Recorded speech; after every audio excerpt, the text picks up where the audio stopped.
Well, I pinpointed something that a lot of people didn't know, that in 1965, Bobby had an operation to remove a testicle Oh, because he had cancer. And as long ago as and that 65. yeah, Oh, wow. so before the 66 final. And so, what can you imagine that today? You know, we as pressmen kept it quiet. Did you? Just a handful of us knew, but in those days, if you whispered cancer, it was a word you didn't use. True. But, I didn't know that. but can you imagine how much a bigger hero Bobby would have been? You know, if they'd have known. I think it was 18 months after his operation. There he is lifting the Jules Rimet Trophy, which was the World Cup.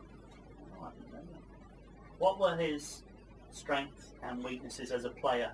He must have had weaknesses. Well, his weaknesses were many. He was as slow as a cart horse. He couldn't head a ball, but he was the greatest reader of a game there's ever been, and he would be in the right position at the right time before anybody else had realised the position even existed. He was astonishing in being able to think ahead of what was actually happening. We mere mortals would be watching the ball, but Bobby would be looking for space. And he followed the advice that Malcolm Allison gave him as a 16-year-old.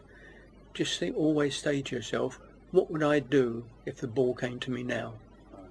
And that's a good thing for youngsters to know to do now. What would I do if the ball came to me now? So therefore you're prepared at all times. And Bobby was always prepared.